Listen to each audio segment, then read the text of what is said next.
ஏற்ற விறகு வெட்ட வேணும் என்றாரே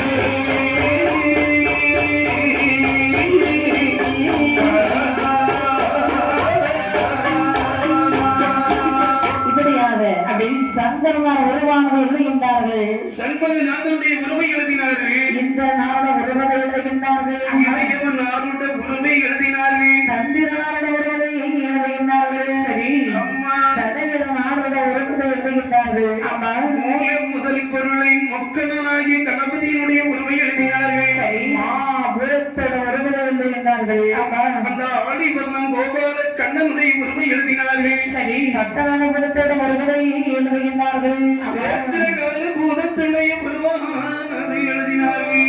சங்கிலி பூதத்தோட உருவதை எழுதுகின்றார்கள். சரி சப்பாளி பூதத்துடைய உருக்களை எழுதி அது மட்டும் இல்லாமல் மயில்காப்பான் பூதத்தோட உருவதை எழுதுகின்றார்கள். என் தாயாளவில் வந்திருக்கும் எல்லோருக்கும் அருள் பாவித்துக் கொண்டிருக்கின்றானே இந்த ராஜபூதர் என்று சொல்லக்கூடிய நன்னகரத்திலே நம்பின மக்களை நாளும் வைத்து காத்துக் கொண்டிருக்கக்கூடிய ஆயிலை குத்துப்பிறையே அழகி அம்மனுடைய உருவையும் எழுதினார்கள். அந்த உருவை சரி எப்படி சொல்றாங்க ஐயா முனிவர்களே நாம உருவானதை எழுதிவிட்டோம். சரி இனிய வேள்வி குழிக்கு அடுத்தபடியாக என்ன செய்ய வேண்டும்? இந்த வேள்விக்கு நாம விறகு எடுக்க வேண்டும். விறகு விட்டுன்னா எல்லா விறகையும் கொண்டு வேள்வி குழிக்குள்ள போட முடியாது. இந்த விறகெல்லாம் வேள்விக்கு ஆகவே ஆகாது. வேள்வி குழிக்கு நல்ல வாசனை பொருந்திய மரமாக இருக்கணும்.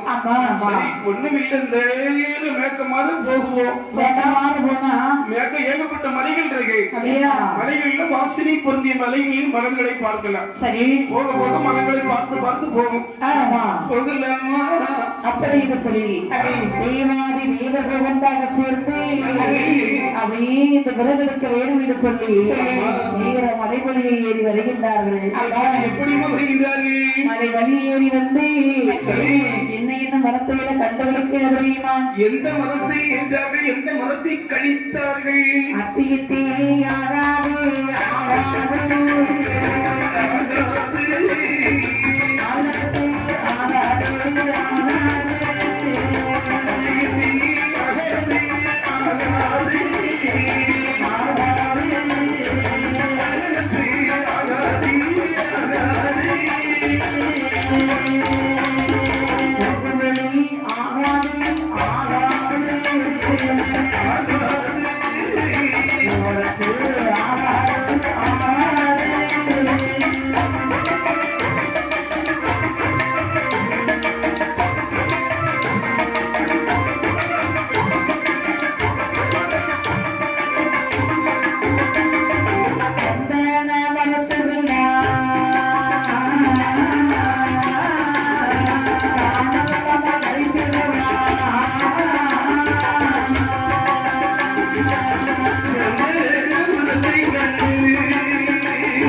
மலை வழியில் வருகிறேன்.